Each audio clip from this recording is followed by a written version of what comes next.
las notas. Están al día también el Google Class. O sea, está hasta la última semana, creo, ¿no? Ustedes pueden ver los videos. Como también están los PowerPoint presentados, todos hasta ahora. O sea, eso me tiene tranquilo, ¿no? Sé que en nuestra querida universidad nunca nos revisan, pero de todas maneras, si hubiese alguna revisión o exigencia, pues estamos todo ok, todo all right, todo operativo. Y eso, pues, es bastante tranquilo. ¿Sí? Muy bien. Entonces, hoy día tenemos que hacer un repaso, eso está en nuestro sílabo, vamos a ver rápidamente a nuestro...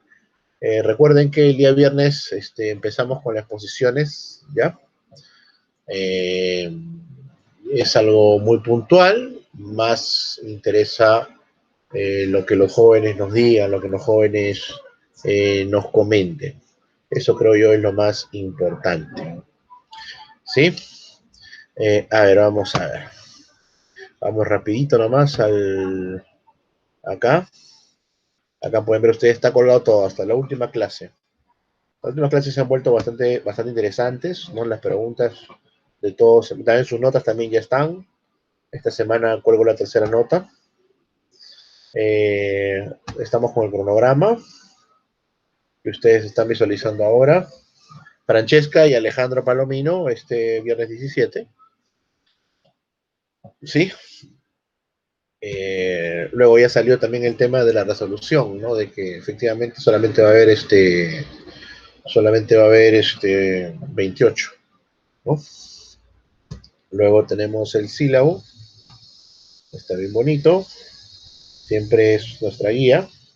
Y hemos terminado en la fecha la primera unidad de trabajo, Introducción al Neolítico, grandes violaciones de África y Asia Menor, ya hemos terminado. Y estamos entrando a las condiciones técnicas. Estas sesiones del 3 y el 17 nos dicen reseña del curso, que es lo que nosotros vamos a hacer hoy y ahora, y también nos habla sobre teoría de la historia antropológica. Algo vamos a conversar para seguir con nuestro primer sílabo, ¿no? No vamos a ir en contra de lo que nosotros hemos planteado. Muy bien, entonces, ahora sí, vamos a presentar nuestro PowerPoint del día de hoy. Si hay alguna pregunta, a ver, por favor. Acá hay chat. Sí, gracias, Juanchelo, buen día, gracias, Francesca. Si hay alguna pregunta, por favor, ahora o callen para siempre, como dice, ¿no? Este PowerPoint también, por supuesto, una vez, los fines de semana es tranquilo, porque los Google Meets te vienen en MP4, y MP4 como archivo independiente es un poco difícil que te la vea Google Class.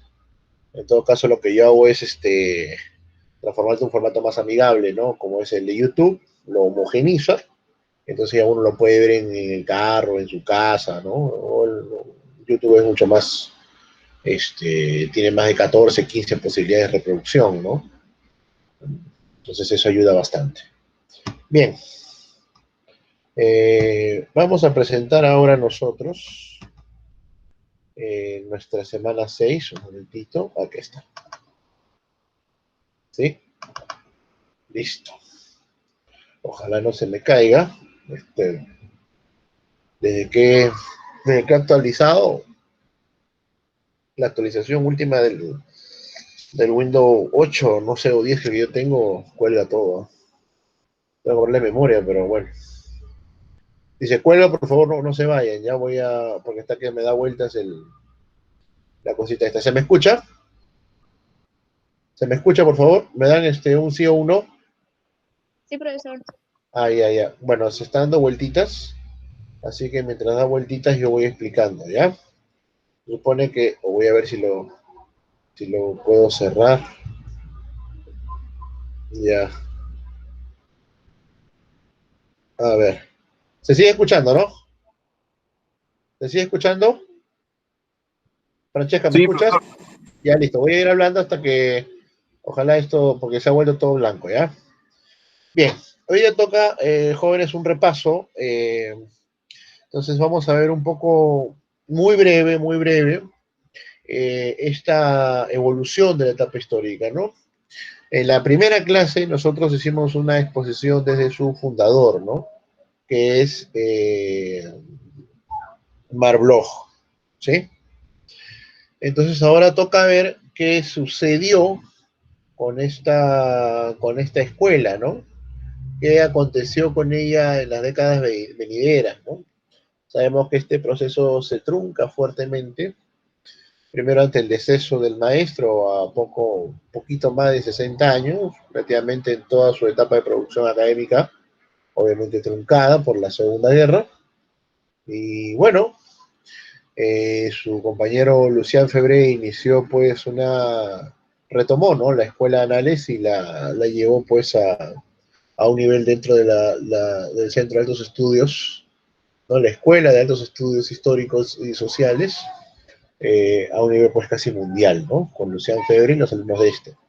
Pero es que los alumnos de este, Febre y, bueno, mejor dicho, Febre y sus alumnos, de ellos Brodel, le van a dar una orientación entre más geopolítica y económica, ¿no? Eh, bueno, uno tal vez de los alumnos más aplicados de Brodel, podríamos hablar de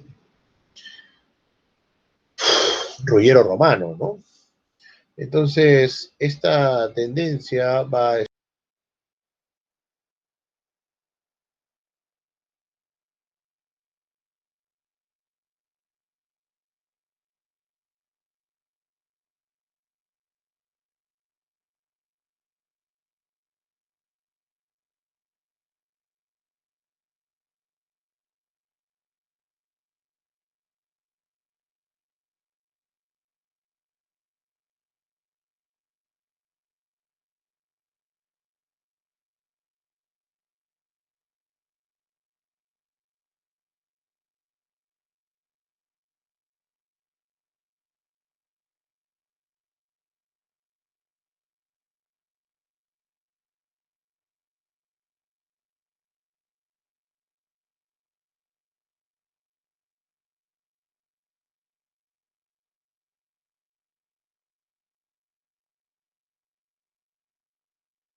Ya.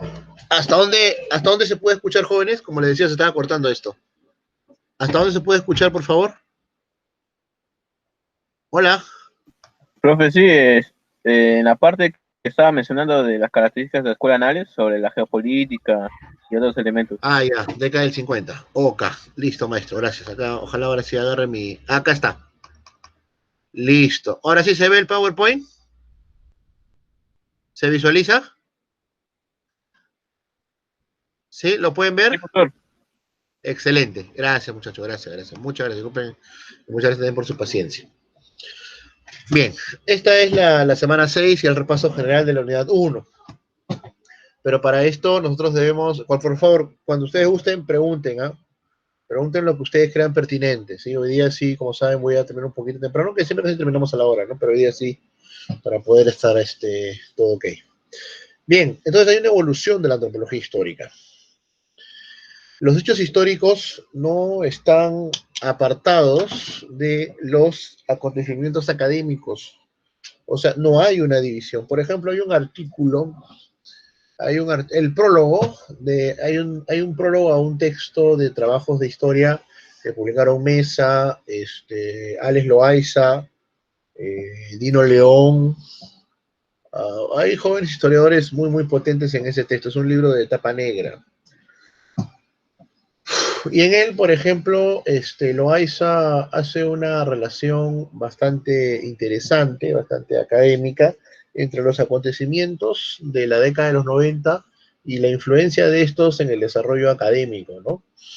Claro que esto le valió también ciertas críticas, porque él menciona que de alguna manera la posibilidad de un proceso de tranquilidad, digámoslo así, o, si bien opresiva, realidad dentro del ambiente académico universitario de San Marcos en los 90, permitió el desarrollo y la fulguración de distintos proyectos académicos, inclusive de orbe estudiantil, ¿no? Él hablaba, por ejemplo, de las numerosas revistas de estudiantes, no solamente de historia en la década de los 90, ¿no?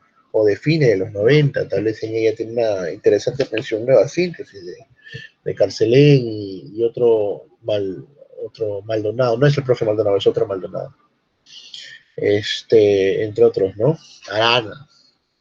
Luego vienen otras revistas, otras proyecciones, ¿no? Y Yapa, ¿no? De Morán.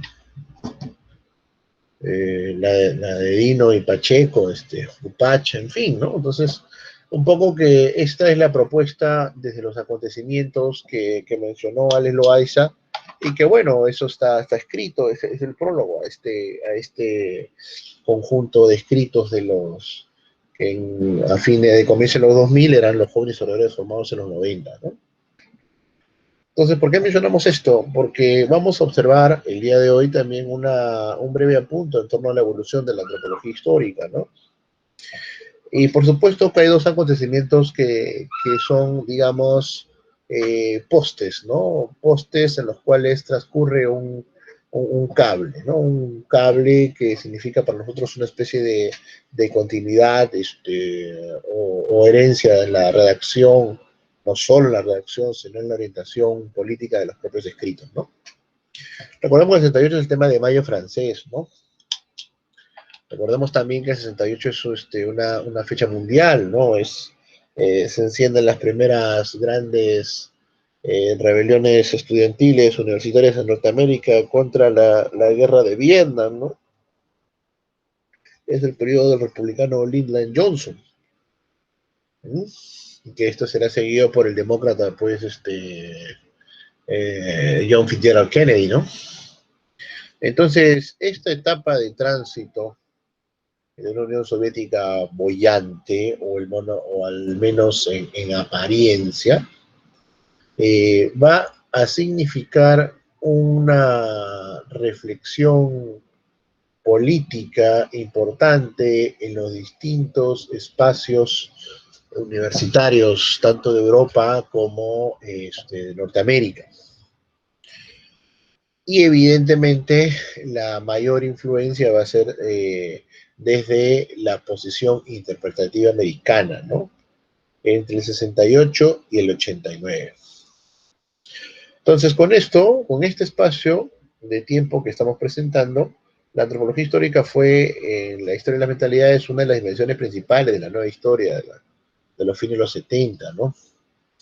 En eso sí, nosotros como peruanos estuvimos un poquito, mucho detrás de la saga. Yo recuerdo que los textos sacaron un voluminoso diccionario, ¿no? Que se llamaba justamente el diccionario de la nueva historia, ¿no? Enciclopedia de la nueva historia, ¿no? Eso me acuerdo que lo trajeron, si bien lo fomentaba el doctor Burga ya a mediados de los 90, miren, estamos hablando de más de 30 años de diferencia, no había internet, pues, ¿no? Todo era una fotocopia y no había chino, ni siquiera no había chino, el chino llega a fines de los 2000. Entonces, toda esta información tenía que venir sí o sí tenía que venir desde profesores que tenían intercambios de libros, ¿no? Y esto era bastante complicado. O en todo caso, buscar estos textos pues en la biblioteca de moda de la época, ¿no? La católica. Hoy en día sigue siendo una fuente de referencia importante, pero ya no es única, ¿no? San Marcos ha tenido una repotenciación de su biblioteca, aunque lo que ha decidido San Marcos es más seguir con el tema de que cada biblioteca y cada facultad baile con su pañuelo, ¿no?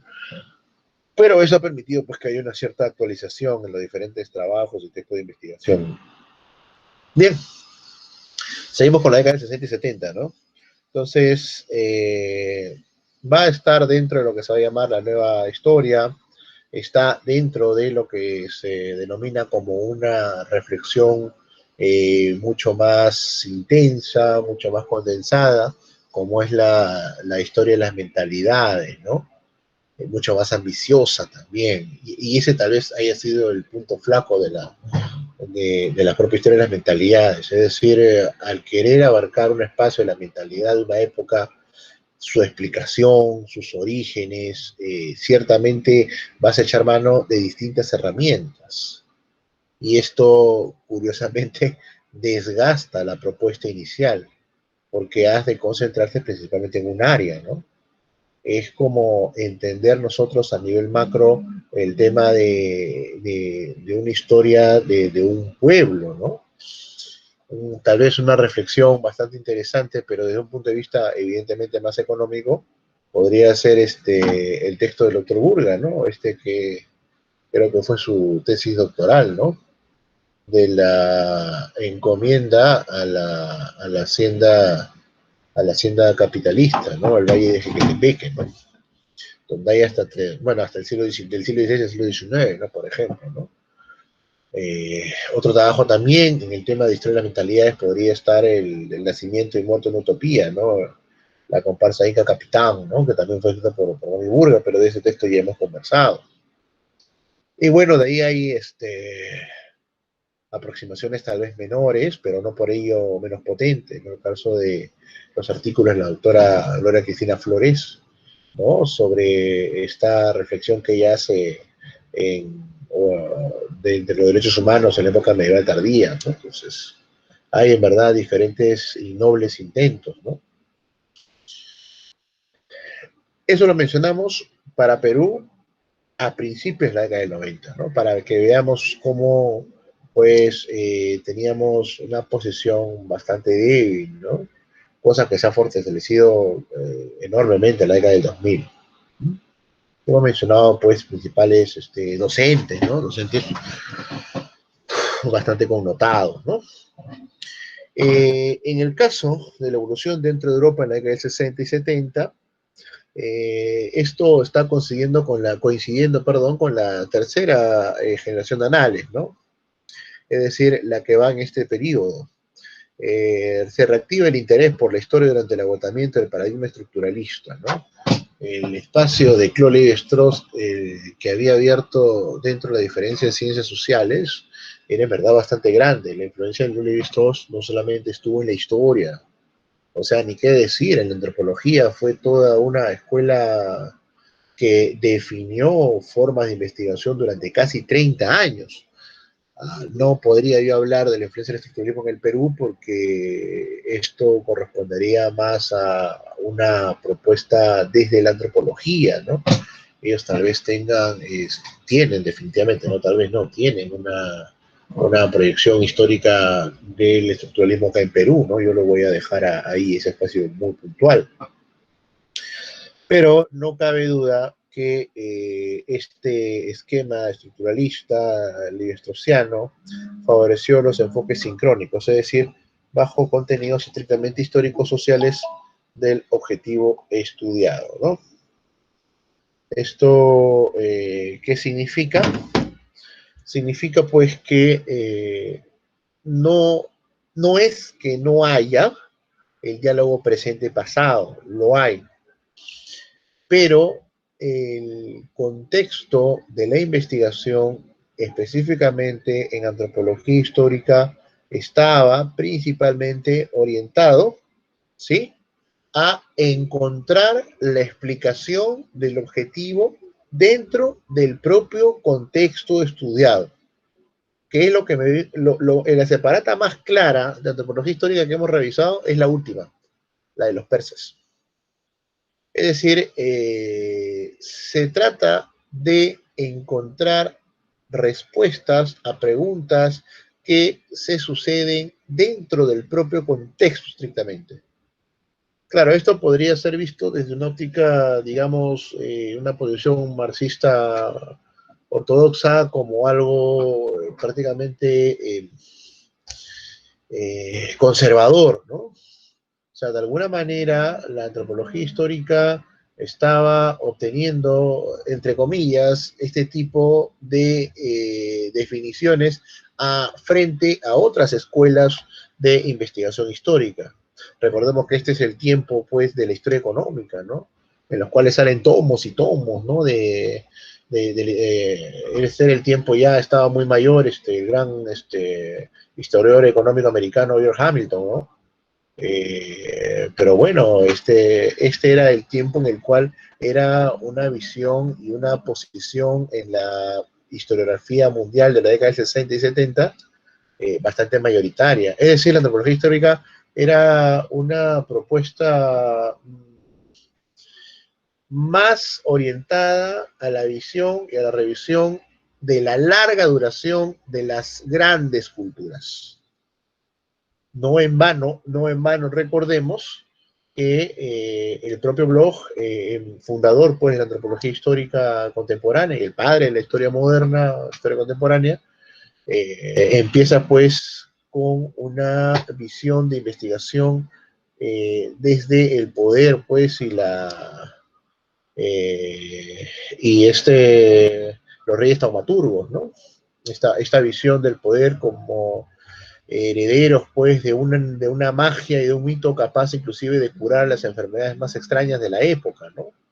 En los reyes taumaturgos, ¿no? Bien, entonces estamos observando pues que para la década del 60 la antropología histórica no es ciertamente un formato de investigación académico muy numeroso. Si hablamos de número, los más, ya hemos dicho, las investigaciones que mayor difusión, revistas especializadas, inclusive estaban expandiéndose, eran las que correspondían a la historia económica, en sus distintas versiones, ¿no? Pero sí gozaba del prestigio como para poder considerarse dentro de las ópticas histórico-sociales de la época, ¿no? O sea, pero tenía ese viso, ¿no? De que era científico, sí, pero medio conserva, ¿no? Como reflejo del antiguo interés de la antropología y la etnología por el parentesco, la antropología histórica dedicó gran parte de su trabajo a la familia, que renovará con una comprensión profunda.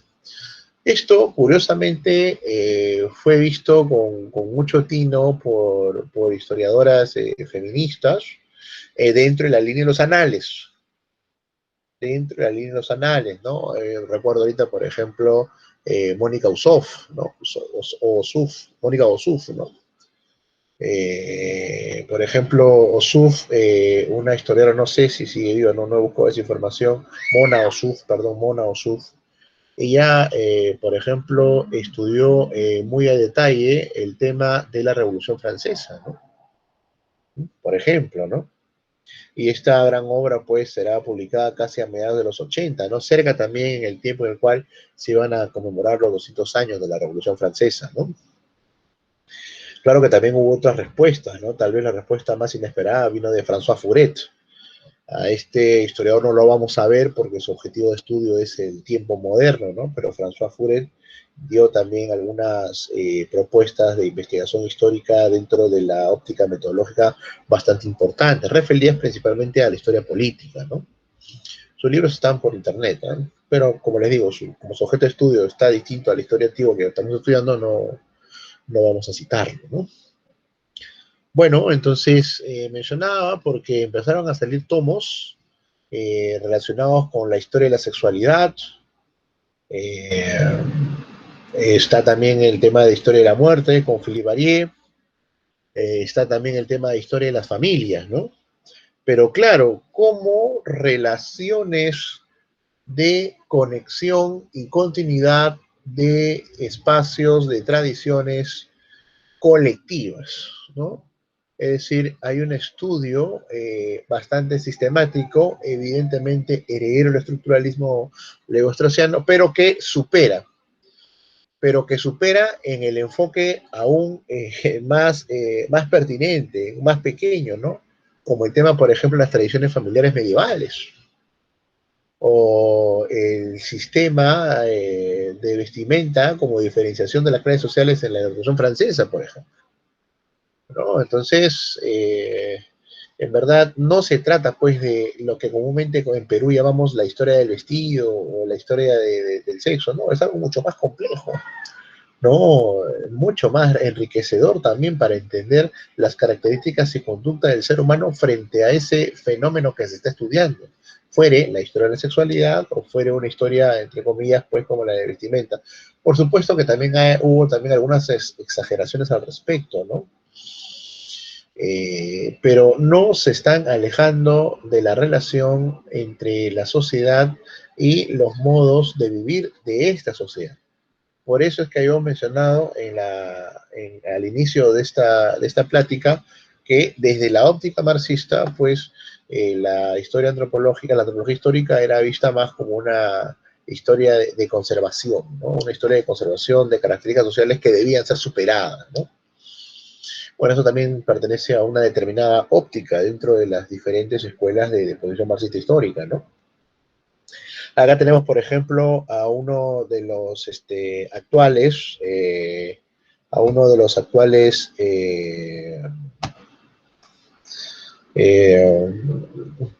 historiadores, en este caso creo que británico, que continúan con el estudio de la antropología histórica, ¿no? Este es Emerald Tooth.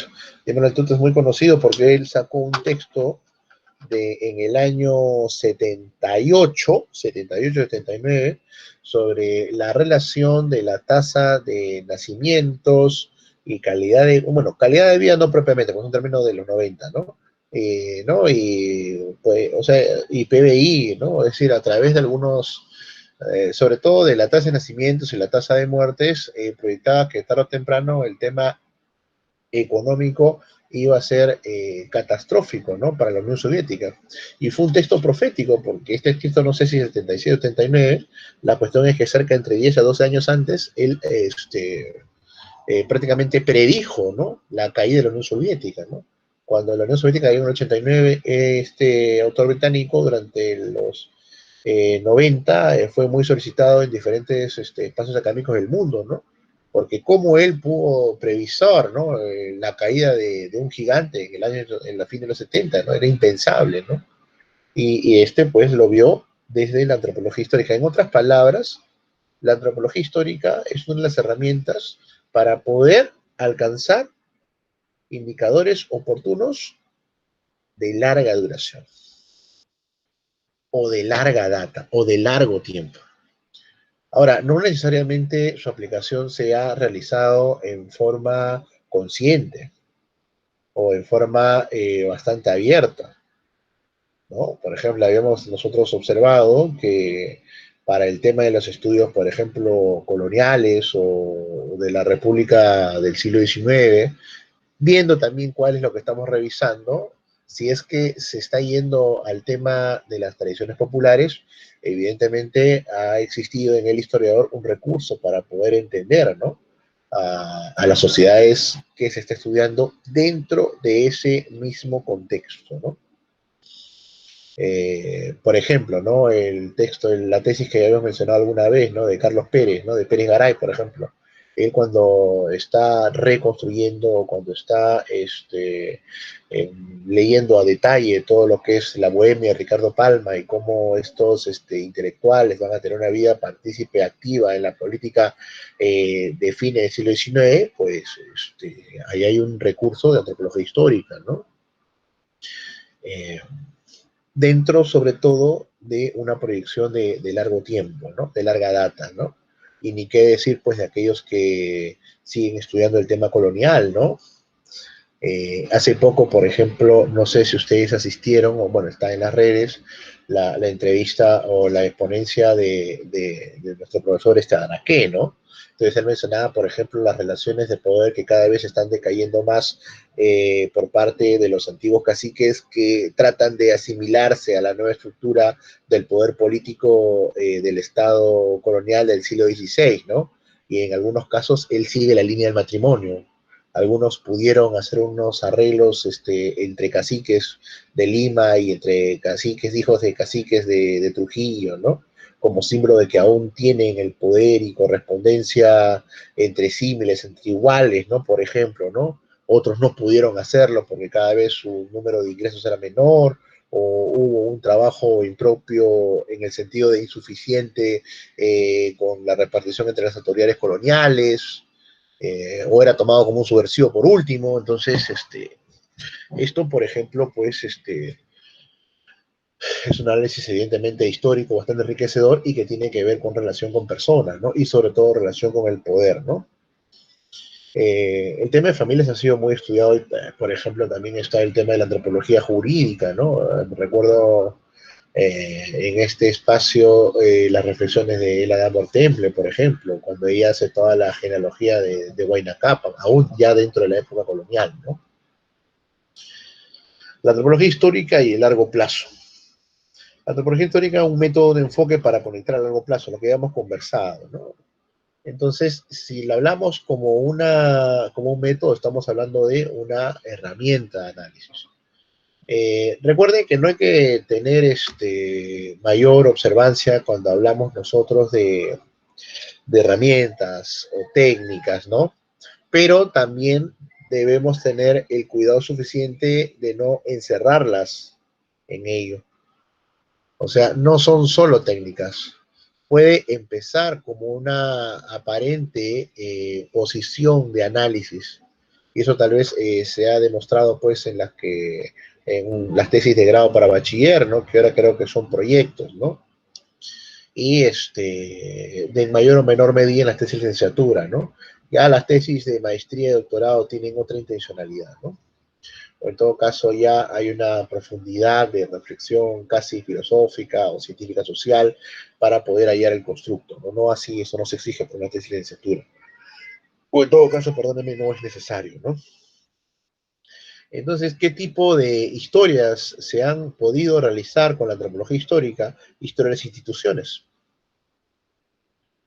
Ahora, no encerremos como única vía para estas tres características que voy a proponer a la antropología histórica. Se puede llegar también a través de otras ópticas, ¿sí? En todo caso, esta es una de las ópticas posibles. Yo particularmente la veo como una de las vías más ricas, tal vez, para poder coger una de las tres dimensiones que nosotros vamos a exponer aquí, ¿no? Luego tenemos las instituciones, luego tenemos las costumbres o técnicas a su resonancia colectiva. Entonces, otra forma de entender las costumbres, y no con esto me refiero pues a ver cómo se agarraba la taza pues en la época de Leguía, ¿no? O el dedo meñique en los tiempos coloniales. No, no, no. Hablamos de costumbres tipo los reyes taumaturgos, ¿no? Es decir, hablamos de grandes costumbres sociales, por ejemplo, el ingreso de virreyes. Ese es el ingreso de la autoridad, o la relación entre el virrey y sus subalternos locales, ¿no?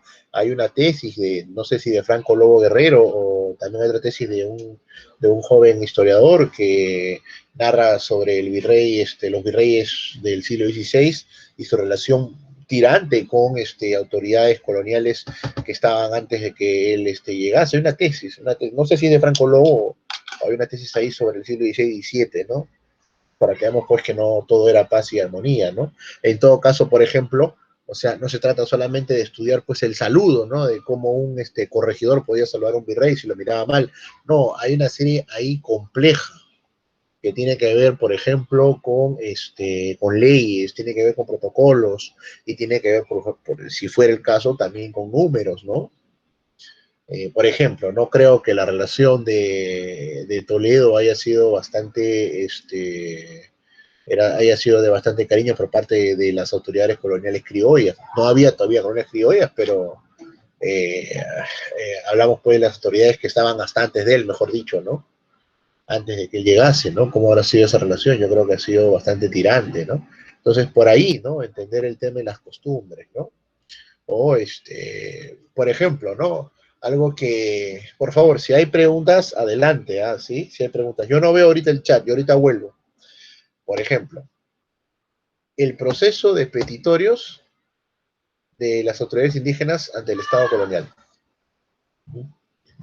Uno puede decir, wow, pero esta es una costumbre sencilla. No, es que detrás de ella hay todo un constructo social del cual nosotros vamos a hallar en función de la investigación que estemos realizando, ¿no? En el caso de Raúl, por ejemplo, pues él lo está haciendo desde la construcción de las élites indígenas que cada vez tienen menos poder, están siendo menoscabadas en el siglo XVI y XVII, ¿no? Bueno, él estudió muy bien el caso de los indígenas de Magdalena, ¿no? De las últimas naciones étnicas que quedaban en Magdalena, ¿no?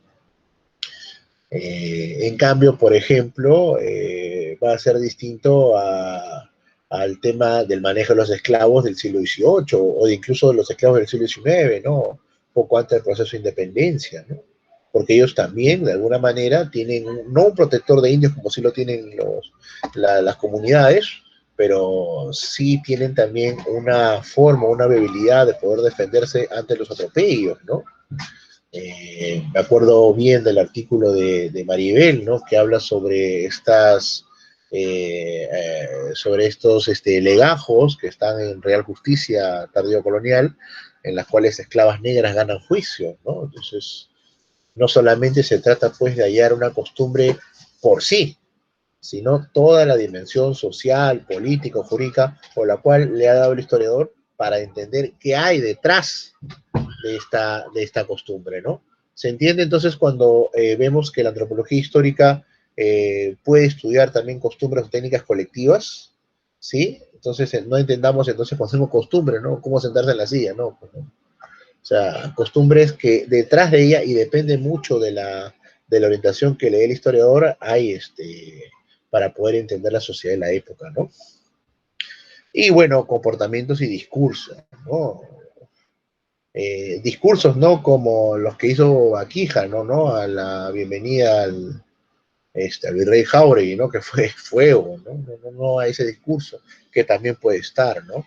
Sino a un discurso dentro de un constructo político en tiempos un poquito mayores, ¿no? Por ejemplo, ¿cuál sería el discurso de los jesuitas en Perú poco antes de su expulsión, ¿no? Por ejemplo, ¿no? Ahí podríamos hablar, ¿no? ¿Por qué el virrey Amat los expulsó tan rapidito, ¿no? A diferencia de otros virreyes donde tal vez en Colombia o en México hubo alguna consideración, etcétera, etcétera, ¿no? Acá Amat fue uno de los virreyes que actuó más rápido, ¿no? Entonces, de alguna manera, a ver cuál sería el discurso de los jesuitas frente al virrey Amat antes de su expulsión, ¿no? O ante el poder, ¿no? Ante el poder, ¿no? Estamos viendo ahí, pues, que ese es, digamos, el espacio del alcance cuando hablamos del discurso, que puede estar simbolizado en la expresión de un discurso determinado, ¿no? Por ejemplo, un discurso que marca hito es el que les mencioné, ¿no? El de Baquija y Carrillo, ¿no? Que lo expone ante el virrey Jáuregui, ¿no? El elogio a Jáuregui, en verdad, era una serie de exigencias que venían pidiendo los criollos, mayor presencia en los campos militares, políticos, diplomáticos, en las instancias jurídicas del Estado colonial, ¿no? Bueno, obviamente eso no le gustó a Jáuregui, porque Jáuregui no se va a sentir muy feliz con esta bienvenida, ¿no? Le va a dar el vuelto también, ¿no? Le va a dar el vuelto en el tema de la exigencia de San Marcos. ¿Cuáles son los principales representantes, ¿no? Para la década de los 70 y 80? Manuel Leroy Laudier, que está vivo Leroy Laudier. La María ya falleció, Jacques Legoff, que hemos leído el prólogo, André Bullieri, Jean-Pierre Bernard. Jean-Pierre Bernard lo vamos a trabajar ya, no hoy, ¿no? Pero sí para este semestre, para entender muy bien el tema de Grecia, ¿no? Por ejemplo, ¿quiénes son los que van a trabajar los griegos? Acá voy a hacer un alto, ¿sí? ¿Quiénes son los que van a trabajar los griegos, por favor? Creo que hay dos grupos de griegos, ¿no? A ver, ¿quiénes son? A ver, ¿quiénes son los griegos? Vamos a verlos, ahorita mismo los vemos a los griegos. ¿Quiénes son nuestros jóvenes helénicos? A ver, vamos a ver. Bueno, tenemos a Jorge Guarachi. Jorge, ¿estás? Jorge. No está Jorge, no está Jorge. Y Leonardo Morales. Leonardo Morales está. ¿Leonardo Morales sigue inscrito en el curso? No lo estoy viendo, en las últimas semanas no estuvo. Es de vuestra base, ¿no? Leonardo Morales. A ver, ¿lo conocen? Sí, sí, profe. A veces sí he visto que entra introducción a la historia. Ya, ya, ya. A ver, por favor, que el viernes, por favor, a ver que entre, ¿ya? Le pasan la voz, que el profesor le está llamando para conocerlo. Muy bien, Leonardo Morales y Jorge Guarachi. Bueno, por si acaso yo tengo acá el Google Meet. Bueno, ya hay que pasarle la voz. ¿Ya? Luego tenemos otros que van a trabajar en los griegos. Luis González, él sí está. Luis González y Ángel Matías, los dos están. Por ejemplo, Luis y Ángel van a tener que revisar un texto de André Bernón que yo se los puedo dar, se los voy a dar, mejor dicho. Lo voy a colgar en class, ya, lo voy a colgar ahora mismo mejor. Y ya ustedes lo van. Ay, pero lo tengo en la otra máquina. Bueno, hoy día lo voy a colgar de todas maneras. ¿Ya? Hoy día lo voy a colgar ese texto. A ver, vamos a ver si lo encontramos. Pierre Bernard. A ver, a ver, a ver, a ver. Aquí está, este es. Ya está. Ahí está bajando, ahorita lo. A ver, a ver, a ver, a ver. Ya, Ángel, sí, ahorita te lo voy a pasar. Ya dame unos minutitos mientras va bajando. Acá está. Acá está. Voy a colgar a ver, voy a estar bajando esto y ahora lo colgamos en nuestro class, ¿ya? Que baje y lo vamos a poner ahí. Bien, entonces decíamos pues que seguimos en... Jean-Pierre Bernard es un importantísimo, ya falleció, fue un importantísimo helenista. O sea, este hombre estudió muy bien el tema de la civilización helénica desde la antropología histórica. Por eso le decía que muchas veces esta visión de la historia era vista como algo casi contrarrevolucionario, ¿no? Frente pues a los historiadores marxistas, sobre todo económicos, que estaban pues en su gloria, ¿no? Estaban en su gloria, o sea, aquel que no era historiador económico no era historiador propiamente, ¿no? Acá en Perú también esto llega con 20 años de retraso, ¿no? Los fines de los 80. Bueno, ahí está el texto están los textos de Valdemar, que incursionó con 3 tomos también. Valdemar cuando incursiona como un transatlántico, bueno, no te hace cosas chicas, ¿no? Se lanzó con 3 tomos sobre una aproximación a la historia económica en la época del Incario, ¿no? Monedas, transacciones y mercado y comercio, ¿no? Están los textos de Carlos Lazo, ¿no? También otro, ¿no? Gigante, 3 tomos sobre la historia colonial temprana, ¿no? Índices inflacionarios, sobre todo del siglo XVI, ¿no? Y bueno, después de ellos, más joven, está pues el doctor Carlos Contreras, ¿no? Pero él, curiosamente, sus grandes trabajos de historia económica fueron de la época colonial tardía y del periodo del siglo XIX, ¿no? Él fue aupado por otro gigante de la historia económica también, Milla Maita, ¿no? ¿No? Aunque él viene pues de la antropología, luego los estudios de posgrado son en historia, ¿no? Bueno, tal vez el trabajo, él también tiene algunos escritos bastante elaborados, ¿no? Sobre antropología histórica. Estamos hablando, por ejemplo, de Guano y Burguesía, ¿no? Son hacer reflexiones, si bien desde la economía, en verdad, el texto va más allá, ¿no? Habla sobre sociedad, habla sobre política, ¿no? Yo creo que ese ha sido su libro más representativo, ¿no? Claro, Bonilla, pues, ha escrito yo calculo, más de 25 o 30 libros, ¿no? Es un grande de la historiografía peruana, ¿no? A nivel de Pablo Macera, aunque de una orientación, una formación distinta a la de él, ¿no? Los análisis hacia los 80, el pluralismo interpretativo, ¿no? Es decir, ya no hay propiamente una condescendencia hacia una específica formación historiográfica, ¿no? No, ahora ya se permiten, pues, como dice el texto, una pluralidad de interpretaciones, ¿no? Y ya no hay una hegemonía, pues, bastante definida como lo fue en los 70 en la historia económica, ¿no? Ahora es más abierta, ¿no? Esta corriente historiográfica fluyó en la década de los 80 durante el giro crítico contra la escuela de Anales, evolucionando hacia un pluralismo interpretativo. Acá tenemos el texto de Jean-Pierre Bernard, historiador y antropólogo francés. Curioso, ¿no? La relación que te da la antropología. Y es que creo que si alguno de ustedes se va por un trabajo fuera de grado de bachiller o fuera para título de tesis, o un artículo que ustedes seguramente harán más adelante, si se van al siglo XIX o al XVI o XVII, XVIII, pues yo creo que algunas pautas que hemos trabajado en este curso les va a ser bastante significativos, ¿no? O alguna reflexión en torno a costumbres, mitos y tradiciones en la época incaria mucho más, ¿no? O en la época colonial, el tema religioso, ¿no? Yo creo que algunas de estas visiones y confrontaciones entre la historia antigua les va a ser de mucha ayuda a ustedes, ¿no? Fue profesor honorario del Collège de France, ¿no? Desarrolló un enfoque estructuralista del mito griego, ¿no? O postestructuralista, diríamos nosotros, ¿no? Entre la tragedia y la sociedad, ¿no? Después de esto, por favor, algunas preguntas. Algunas preguntas siempre van a ser buenas y nos van a ayudar a todos a reflexionar un poquito más, ¿eh? Siempre, siempre.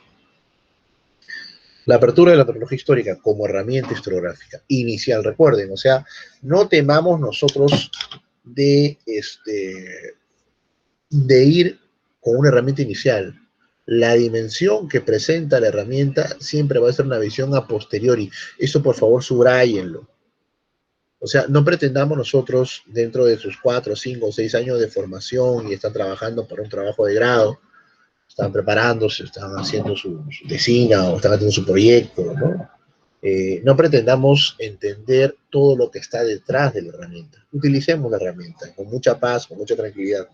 Con el tiempo y a medida que nosotros vayamos profundizando en esta herramienta de investigación, vamos a entender toda la construcción teórica, la reflexión filosófica que la acompaña, ¿no?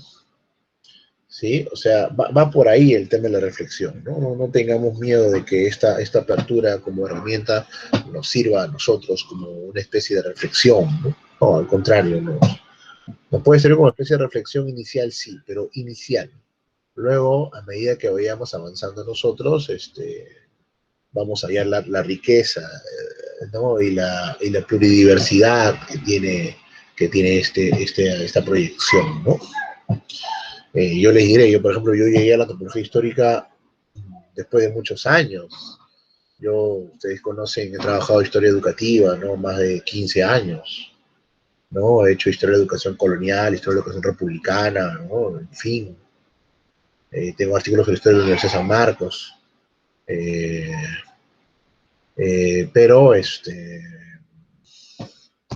es a través de allí, por ejemplo, que yo llego a la antropología histórica, ¿no? Para poder entender el tema de curricular, ¿no? Sí, entonces, pues eso, no tengamos temor de aplicar simple y llanamente una técnica. A medida que sigamos aplicándole, vamos a entender por qué se aplica, cómo se aplica, qué finalidades tienen los que crearon esta herramienta, y a medida de eso, pues vamos a ir avanzando, ¿no? Ya les dije, ¿no? El doctor Quirós, por ejemplo, empezó con una tesis colonial, ¿no? Sobre un trabajo colonial, sobre obrajes, ¿no? En el siglo XVIII, en Lima. Y bueno, su tesis doctoral al final ha sido del siglo XIX, ¿no? Una visión de la historia, del Estado, ¿no? Muy, muy completa, ¿no? O por hablar de los principales, ¿no? Bueno, de los principales que tengo, digamos, reflexión de sus escritos, ¿ah? Porque también hay principales, pues, que definitivamente tienen mucha connotación, ¿no? Mucha connotación por sus... ahí también veo antropológica también la doctora Carlota, que era con símbolos patrios, ¿no? Pero no, en el caso de Aljovín también, por ejemplo, él empieza con temas de historia económica hace 20, 25 años, ¿no? Por eso quería hacer ese eje, ¿no? Entre dos maestros samarquinos, ¿no? El doctor Quirós y el doctor Aljovín, ¿no? Él empezó él tiene un artículo inclusive me refiero a Aljovín, sobre temporalidades jesuitas, y luego ya orienta hacia la República, ¿no? Sobre el tema de jurídico, constitución, etcétera, etcétera, ¿no? ¿Por qué mencionamos esto? Porque no necesariamente con lo que inicias tú vas a continuar o vas a seguir investigando. O sea, en el proceso de formación del historiador vas a ir encontrando algunas vetas que luego tal vez se van a ir distanciando de tu origen de conocimiento inicial, ¿no? Así que no tengan temor. Más bien, si tienen ustedes esa posibilidad de investigar, pues háganlo, ¿no? Ya no se preocupen que eso es lo que van a estudiar después de 20 años, o sea, en ese aspecto no lo saben ustedes, ¿no? Tampoco sabía que iba a trabajar, pues, educación. Yo empecé con un trabajito pequeño sobre historia económica, ¿no? Y con eso incluso me pude ir al extranjero, ¿no? Con un trabajo sobre comercio del azúcar. Pero nada, me ganó la educación, estudié educación, entonces hice eso, ¿no? Volvemos acá, ¿no? Entonces, usamos los mitos para acceder al significado de alguna de las estructuras y prácticas sociales. Esto es importante resaltar, ¿no? Los mitos, ¿no? Costumbres, las instituciones, no son sino expresiones de relación directa de las prácticas de la sociedad, sobre todo de aquellas que nosotros estamos estudiando, ¿sí? Esto es importante, tenerlo muy en cuenta.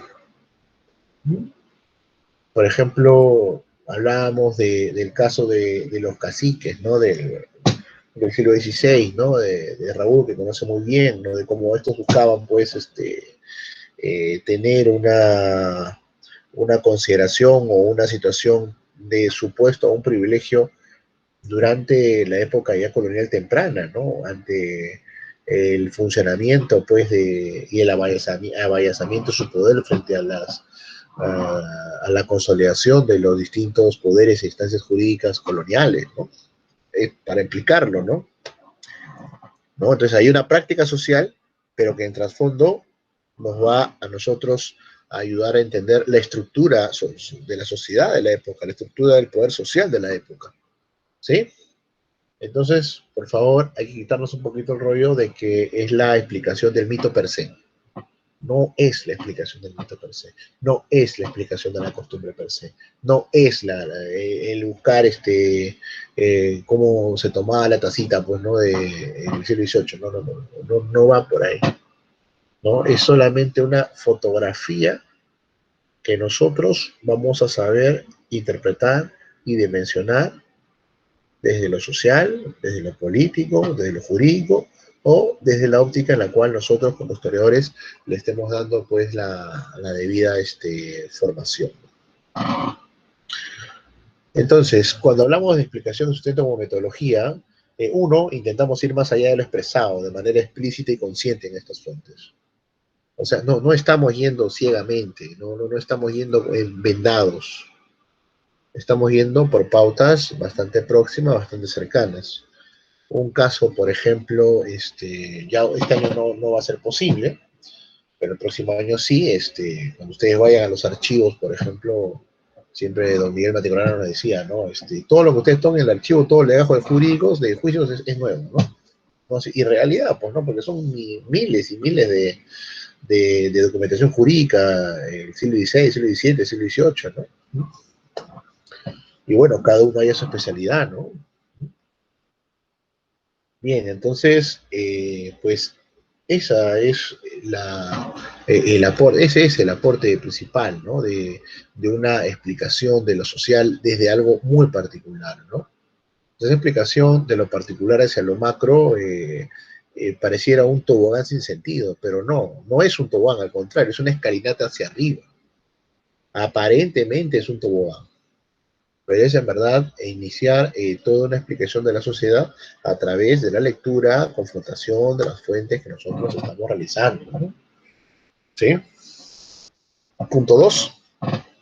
Se inspiran en ciertas áreas de la etnología, rituales, mitos, prácticas, percepciones simbólicas al aplicarlas al pasado, ¿no?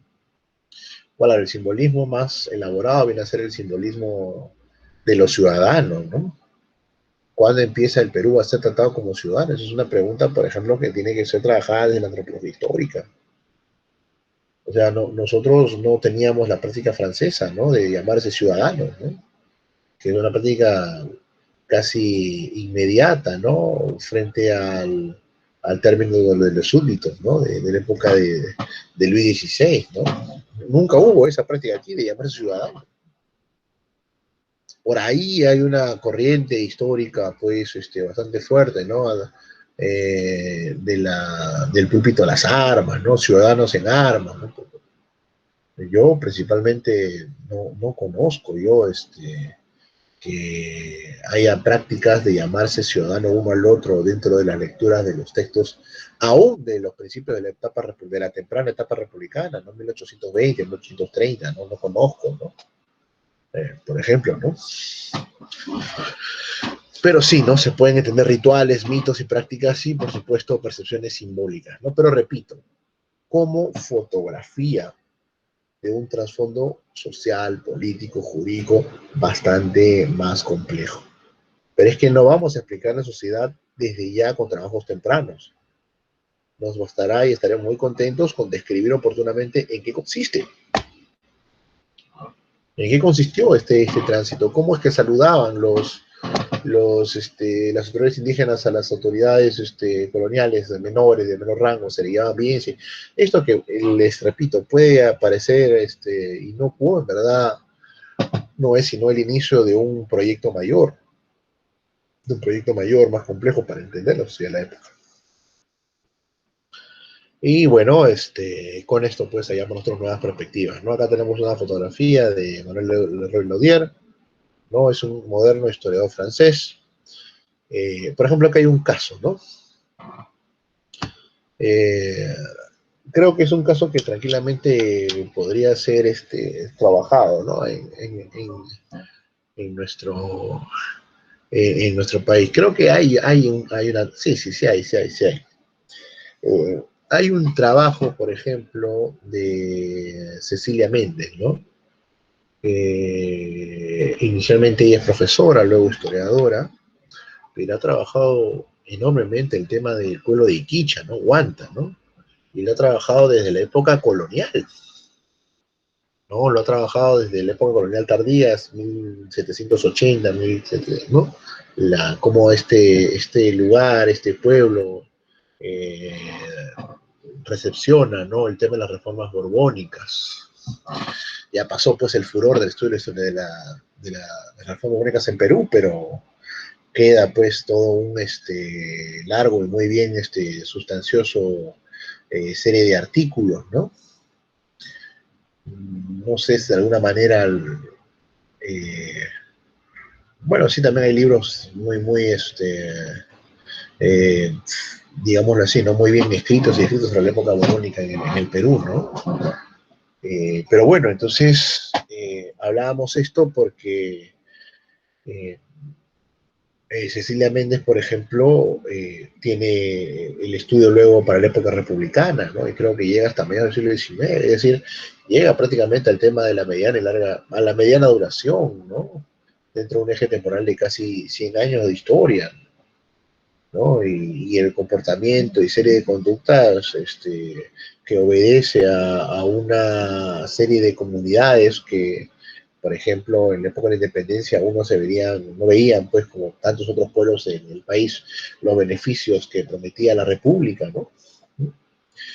¿Por qué mencionamos esto, no? Porque acá Leroy Laudier en el 75 hace un análisis, una construcción de un pueblo en Occitania, ¿no? Esto es al noreste de Francia, de 1294 a casi una especie de poco más de 40 y menos años, ¿no? Ofrece una excelente ilustración de este principio en el contexto del desarrollo de la antropología histórica, ¿no? El autor utiliza el registro de interrogatorios. Mira, esta es una clase pues ya para herramientas de historiadores y bueno, también de alguna manera conservan y nos lo conforman muy bien los bibliotecarios, ¿no? Entonces, por ejemplo, aquel autor utiliza el registro de interrogatorios, ¿no? De un obispo, que luego más tarde va a ser papa, ¿no? Un obispo medieval que participó en la Inquisición contra el catarismo, ¿no? Uno puede decir, pero ¿qué podrías hacer tú con ello? Puedes tener la construcción de todo un sistema complejo social.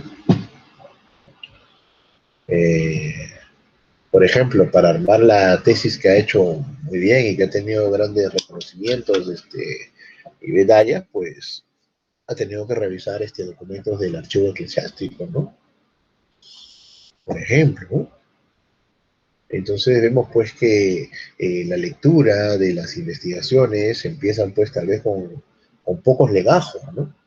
Pero luego, en el proceso de definición de lo que uno va encontrando, de las costumbres, de los ritos, de los números que uno encuentra, pues uno puede ir avanzando y definiendo mejores espacios de investigación histórica, ¿no? Es bastante interesante, ¿no? Entonces, hasta aquí, digamos, estamos viendo una evolución, un cambio durante los últimos casi 50 años, ¿no? De la antropología histórica, ¿no? Tal vez hemos empezado aquí, ¿no? Con uno de los que están en producción, en plena producción historiográfica, ¿no? Como se llama el Tut, ¿no? Sí, en lo cual él está enfrascado ahorita en un estudio bastante detallado de la familia. Es más, él, por ejemplo, ha hecho estudios sobre las costumbres familiares en plena época de la Revolución Industrial, ¿no? Entonces, la reflexión o el poder de la herramienta de la antropología histórica no queda solamente en su discurso reflexivo, sino que una vez que se aplica, se va haciendo proyección, se va haciendo camino en la andada, se va viendo la riqueza del mismo, ¿no? Por ejemplo, nosotros hemos hablado mucho de la República Aristocrática, ¿no? En el sentido de, bueno, ni mucho tampoco, Basadre, Flores Galindo y Burga, ¿no? De la crisis de la República Aristocrática, ¿no? Pero imagínense la reconstrucción a través, pues, de las herencias familiares, ¿no? Solo conozco yo un trabajo muy, muy, muy potente sobre las familias en la época de la República Aristocrática, ¿no? Dos trabajos, perdón. Uno que habla sobre Billinghus, que hecho por un chileno, que fue Premio Nacional de Chile, no me acuerdo ahora, y otro de un portocarrero, que trabaja sobre el Imperio de los Prados, ¿no? Familia aristócrata o riqueza burguesa, ¿no?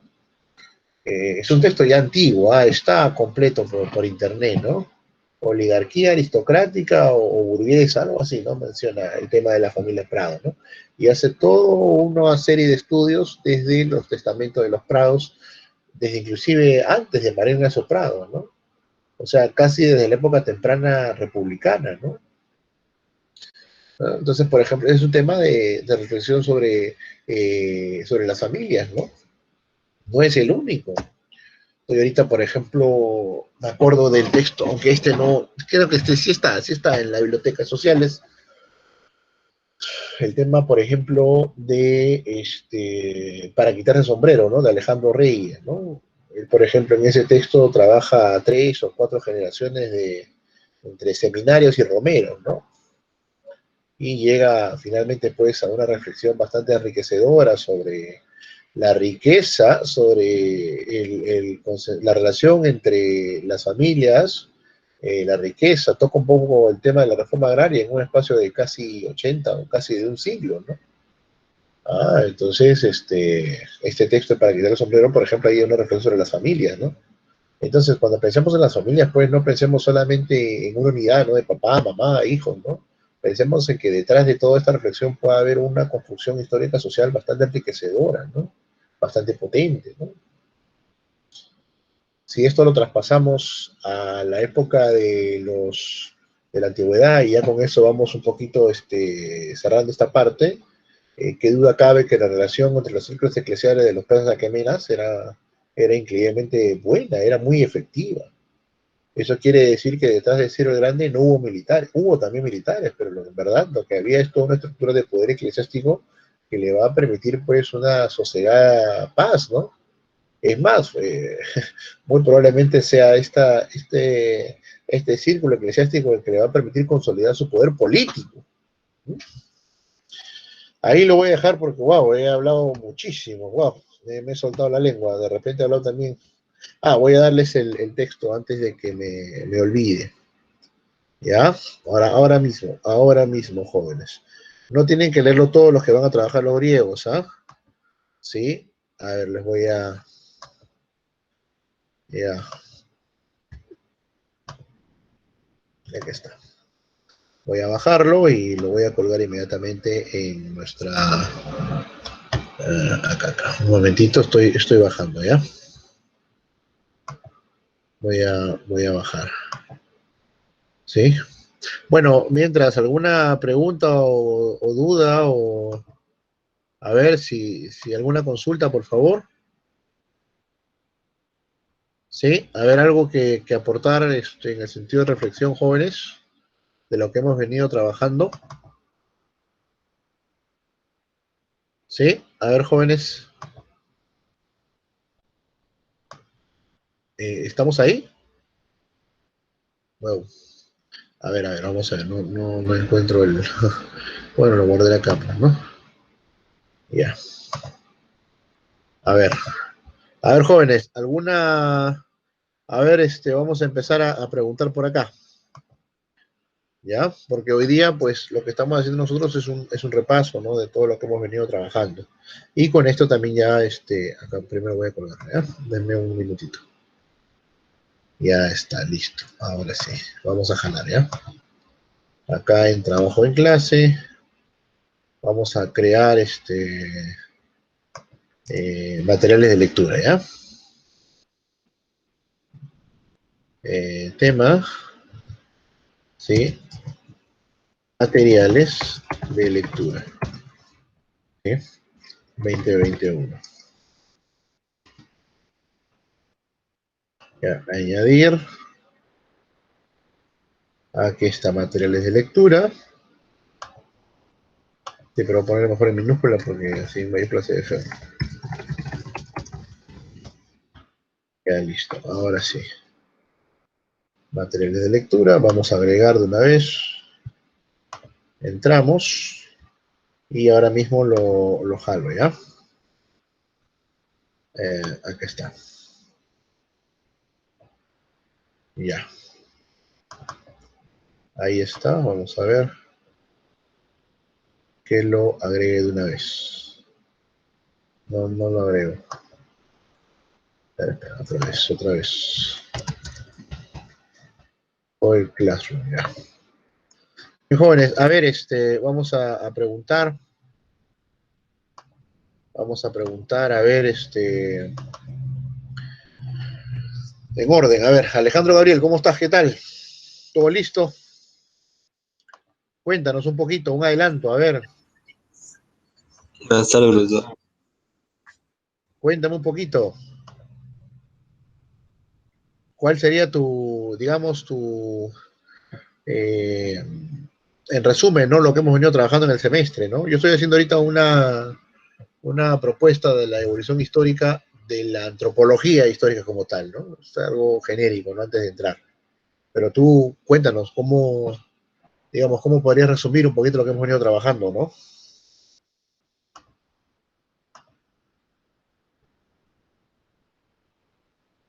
Hola, hola, Alejandro. Sí, Sí, te sí, escuchamos, te profesor. escuchamos. Este, pues, ¿Cómo podrías resumir lo que hemos por las trabajado? lecturas que hemos leído sí,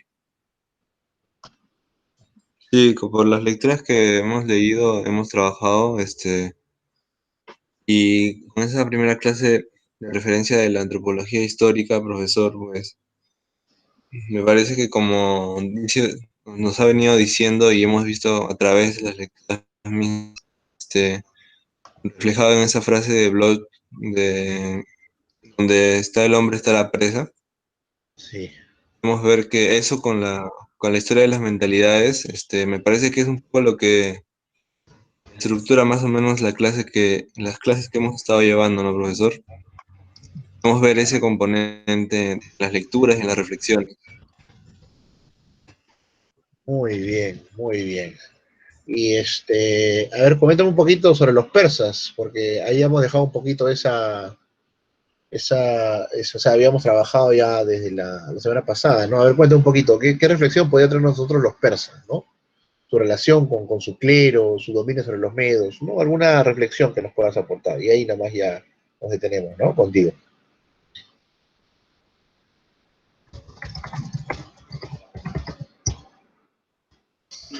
Pues, según la lectura, me parece que tuvieron un muy buen uso de la forma en concebir la religión políticamente para con ellos mismos y para con los pueblos dominados, ¿no? De manera en que existe una cierta estabilidad política y ellos puedan tener esa estabilidad, pues, ¿no? Y servirse de ella para afianzarse, ¿no? En el poder. Claro, muy bien, excelente, excelente, excelente. Y bueno, muchas gracias, le vamos a preguntar a nuestra amiga Francesca. Francesca, ¿cómo estás? ¿Qué tal? Buenas tardes, profesor. Muy buenas tardes. Creo que he hecho un soliloquio un poco espeso, parece un sancochado, un espesado, como dicen, ¿no? Cuéntanos, a ver, un adelanto, ¿qué vamos a ver tal vez un poquito el día viernes? ¿No? Algo breve, breve, no sueltes toda la presa, ¿no? Un poquito nomás. Sobre la exposición del Sí, viernes. sí, Ayer, sobre la importancia de la imagen, pues, de cómo Ramsés lo usa, siendo Ramsés no teniendo ascendencia divina como las anteriores dinastías, y sin embargo utiliza la imagen para reafirmar su poder. muy bien, muy bien. Ahí nomás, suficiente ya para que nosotros podamos tener el disfrute, ¿no? De lo que se nos viene, ¿no? Muy bien, Francesca, muy bien, Alejandro, gracias, gracias, ¿ah? A ver, en este trabajo, bueno, hoy día, como les digo, solamente he expuesto la evolución histórica, ¿no? Como una especie de interludio de lo que hemos venido trabajando, ¿no? Y vemos pues cómo ha evolucionado hoy en día a una visión de la historia de las familias, pero como parte de una estructura social y política mayor, ¿no? Entonces, en esa perspectiva es como hoy en día sigue vigente, ¿no?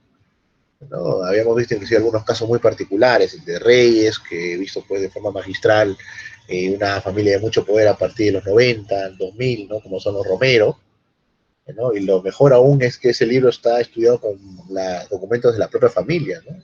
O habíamos visto un libro ya bastante antiguo, del año 97, 98, sobre el Imperio Prado, ¿no?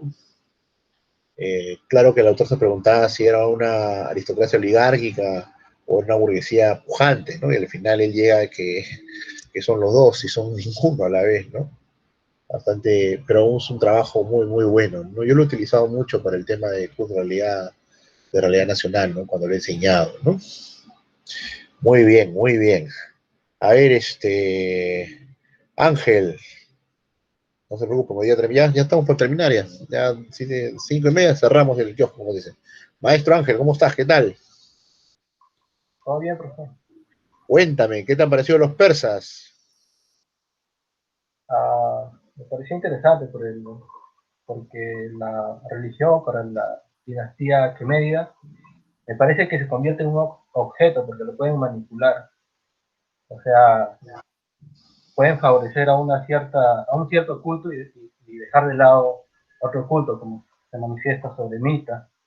Y según pasa el tiempo, vuelven a introducir este culto de Mita entre las divinidades principales. Y eso me parece interesante, ¿no? Cómo manipulan, ¿no? a los cultos. Muy bien, en efecto, ¿no? Pero para eso es toda una construcción social, política, religiosa, bastante compleja.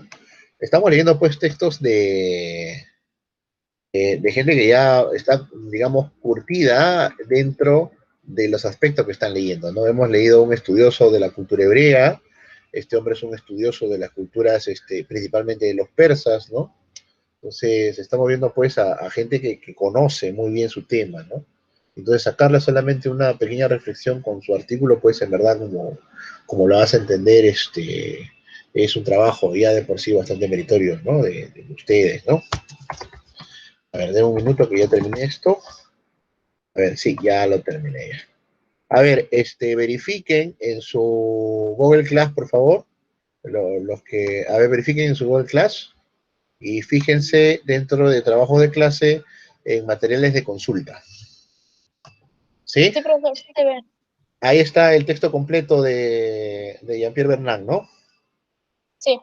Excelente, ya. Sobre todo los griegos, ¿sí? A ver, me pasan la voz a Guarachi y al otro compañero, ¿sí? A Leonardo, que a ver si el viernes también nos conversamos un poquito, ¿no? Sobre todo, como les digo, es para poder yo darles alguna lectura, algún trabajo, ¿no? Ok, muy bien, muy bien. Seguimos, jóvenes, entonces. Bueno, ya vamos cerrando algo más. Así, aquí está. Bien, a ver, vamos a ver. Se ve. Ya. Uy, uy, uy, uy, uy, uy, no te cierras ahora sí, ya, listo. Tengo que cerrar ventanas para que no afecte, ¿no? Solamente un adelanto pequeño y ahí ya voy terminando con el tema de los griegos, que lo veremos pues a detalle en toda esta unidad que se nos viene, ¿no? Es que siempre hay que ir de la mano con alguien, pues, ¿no? Porque si vamos ahí solos, vamos como ciegos sin lazarillo, ¿no? Les presento rápidamente el texto, ¿sí? Y con eso ya vamos cerrando. Aquí está una pestaña Chrome. Aquí está. Cada vez que comparto tengo miedo yo, porque como tengo poca memoria, se cuelga. Bien, visualizan el texto, jóvenes. Mito y pensamiento en la Grecia antigua, Jean-Pierre Vernant. Este es un hijo de Anales, ¿eh? Ojo. Digamos, es parte de ya no la tercera, sino casi la cuarta generación, pero ya después de la tercera ya no se habla pues de generaciones, ¿no? Se habla de escuelas principalmente, ya no propiamente de generaciones, ¿no? Pierre Bernard, ya recientemente fallecido, ¿no? Entonces, vamos a trabajar el mito de pensamiento en la Grecia clásica, ¿no? Hay algo que solamente lo menciono y con esto vamos a terminar, ¿ya? Y van a ver lo hermoso, ¿no? que escriben estos franceses, ¿no? Los textos que hoy se presentan al público español fueron recopilados por primera vez en un volumen en edición francesa en el 65. He hecho algunas correcciones en pequeños detalles, se han añadido sobre todo dos nuevos trabajos. El primero es una respuesta a las objeciones que se había querido de poder contraponer a mi interpretación del mito, etcétera, etcétera, ¿no? Lo que me gusta de esto es que miren cómo empieza, ¿no? O sea, muy, muy humilde, ¿no? Y no es una humildad falsa, es una humildad que se siente sincera, ¿no? Empecé con pequeños trabajos que hoy los compilo, ¿no? Pero de compilar nada, este es uno de los grandes clásicos para entender la civilización griega, ¿no? Pero mira cómo empieza, ¿no? Empecé humildemente, trabajando, pequeños escritos sobre la cultura griega, que hoy doy por concluido. Interesante, ¿no? O sea, eso a mí me llamó mucho la atención, ¿no? Le he hecho correcciones, ¿no? Le he hecho todas unas reformulaciones, ¿no? He agregado dos capitulitos, ¿no? He agregado dos joyas, ¿no? Para poder entender, ¿no? Entonces, pues, por favor, pues nada, ir leyendo la introducción, que es pequeña, son 7 páginas, ¿sí? Y es sobre todo una reflexión bastante metódica. Les va a ayudar, les va a gustar mucho, ¿no? Y con esto vamos a conversar un poquito, ¿no? Ya para el día viernes, ¿no? A ver, vamos a ir preguntando ya para... Uy, 7, a ver, a ver. ¿Alguien, algún aporte sobre los persas de los que ya hemos escuchado con sus compañeros, por favor? ¿Sí? A ver, ya a ver. Rodrigo, ¿cómo Sí, estás, profe. Rodrigo? Claro. Te veo con ganas de hablar, Rodrigo. A ver, Ah, cuéntame. claro, en relación al texto de los persas, sí me he percatado algo que siempre comento en las clases, ¿no? Que es sobre esto, sobre ya el desarrollo de las sociedades, eh, para decirse así como utiliza Engels, ya civilizaciones complejas, ¿no? Donde ya hay una conciencia, bueno, hay una superestructura ideológica, jurídica, etcétera, ¿no? También apoyado sobre un modo de producción. Y principalmente me interesa ver cómo es que el imperialismo, ¿no? Un imperialismo, no, una expansión bastante conjunta de los persas, junto con también las otras sociedades, ¿no? Pero también me gustaría ahondar cómo se relacionan, porque, bueno, en los textos principalmente el de egipcio de Ramsés, me parece, claro, cómo también se luchaba junto con las otras sociedades persas y me interesa saber cómo se, bueno, había una otra relación además, supongo que comercial, ¿no? Además de solo pura guerra. Bueno, también sería Exacto. una cuestión a preguntar, ¿no? Se lo pregunto a usted, profesor. Muy bien, Rodrigo. Si los textos están originados preguntas, entonces han sido efectivos, ¿ah? Muy bien, muy bien. Muy bien con todos ustedes. ¿Ah? Qué bueno que eso, ¿no? Que los textos les incentiven a formular preguntas. Y miren que estamos formulando preguntas desde más de 2000 años de antigüedad. Estamos formulando preguntas con los persas. Estamos formulando preguntas con los egipcios, como nuestro compañero. Estamos formulando preguntas con los hebreos, ¿no? Entonces, esa es la percepción clásica de la antropología histórica. Preguntarnos desde su contexto específico, ¿no? No se preocupen que también ya llegaremos a reflexionar sobre Emmanuel Todd, ¿no? Hay unos textos ahí, pero es que él se va, o sea, la gran mayoría de los antropólogos históricos a partir de los 90, de 2000, se han ido más al siglo XIX también, ¿no? Entonces, por las características del curso, pues no podríamos, ¿no? Pero alguna lecturita dejaremos, ¿no? Ya por lo menos les he dejado este prólogo para que lo vayan repasando, ¿no?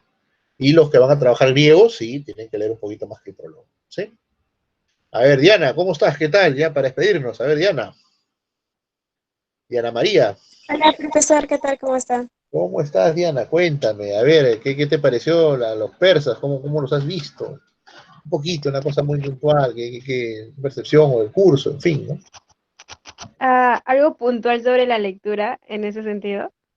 Sí, Bueno, más mm, más que referirme a ella en sí, bueno, en mi caso, la, ¿cómo se puede decir? Para mí, o sea, relacionar a los persas es como relacionar una tragedia, ¿no? De la antigua claro, Grecia. exacto. O sea, mayormente me baso en Esquilo, por ejemplo, ¿no? Que él también escribe mucho sobre los persas y cosas bastante interesantes en realidad. Bueno, o sea, el imperio persa era un imperio, se puede decir, bastante fuerte, en el sentido de que, por ejemplo, tenían a Ciro II el Grande, como un dios, porque en mi caso yo lo veo como que ellos lo endiosaron en ese sentido. Y bueno, no tengo nada más que opinar, la verdad. No, Leí, suficiente. leí muy poco. Sí. No, muy bien, Diana, muy bien, en verdad, recuerda que hay una relación de amor y odio, pues, entre los persas y los atenienses, principalmente, más que con Sí. la cultura, así, porque los persas van a hacer sintonía con los espartanos, ¿ah? Ahora lo vamos a ver nosotros, así que si tienes esa afinidad por el mundo persa y griego, este texto de Bernán es el que estabas esperando. Más bien ahora que lo tienes, como con todos tus compañeros en el class, bájenselo y revisen un poquito la introducción, les va a gustar mucho. Y lo tienen que Claro. leer también porque será parte pues de una evaluación, ¿no? En el caso ya de los alumnos regulares del curso, así que tienen que repasar. Bueno, en general repasarlo, ¿no? Porque es un prólogo pequeño, como le digo, 9 páginas, pero que nos va a dar nosotros el pie para poder entrar con todo al tema de los griegos, ¿no? El viernes, jóvenes, exponen desde primera hora a sus compañeros, ¿sí? Por favor, no se olviden enviarme un poquito antes los trabajos, como hemos pedido, y pues tienen 15 minutos o lo que ustedes estimen pertinente, ¿sí? Para el día viernes. Empezamos a primera hora con las exposiciones, y sé que van a ser muy buenas. Luego seguirá una ronda de preguntas, yo solamente serviré de moderador, y luego de eso, ya en la segunda hora, pues, tenemos que avanzar con el tema de los griegos. Ya conversamos ahí sí sobre el prólogo. Sí, por favor, no se olviden porque los viernes son nuestros viernes de café. Los viernes con un cafecito caliente, ¿sí?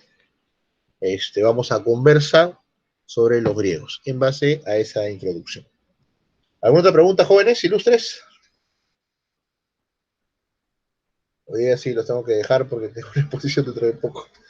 Y nada, tengo que terminar mi trabajo, si no, estoy frito. Y el viernes sí estamos de largo, ¿no? El viernes tengo una exposición, también me han invitado de ICA, virtualmente, a los profesores. Voy a hablar sobre la educación en tiempos de la independencia. Seguramente ya estaré por las redes.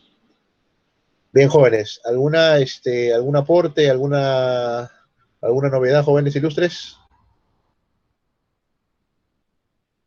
¿Sí? Ya la próxima semana esté más tranquilo y ya vamos a seguir avanzando.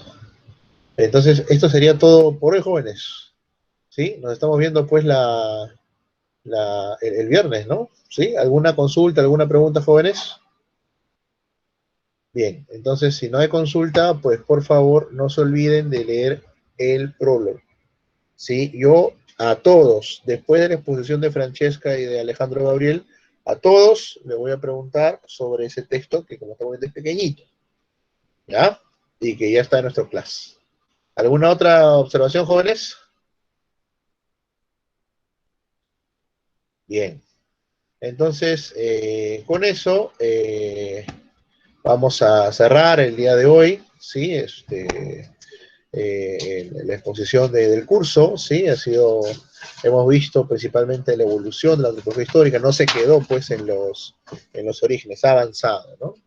Y ahí tienen algunos nombres, y de todas maneras antes del viernes, el fin de semana estoy colgando completo, ¿no? Lo que hemos trabajado.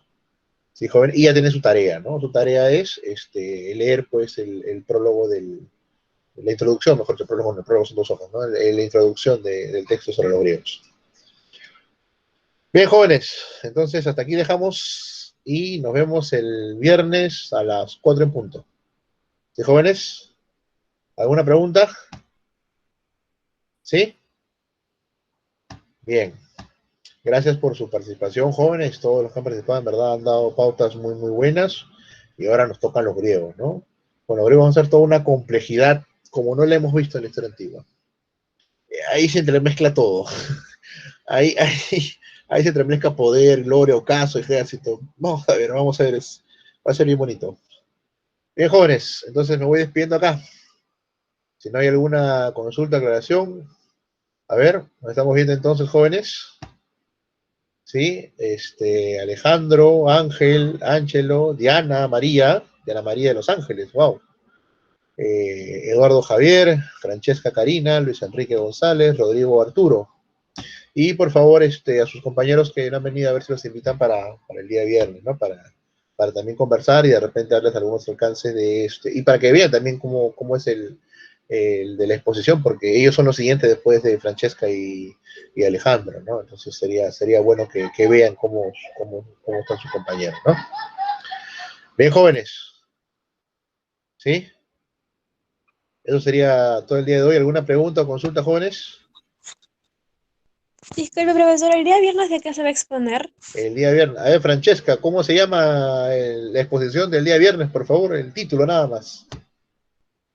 Es sobre francés, no me acuerdo el título, creo que es Imagen en el Poder.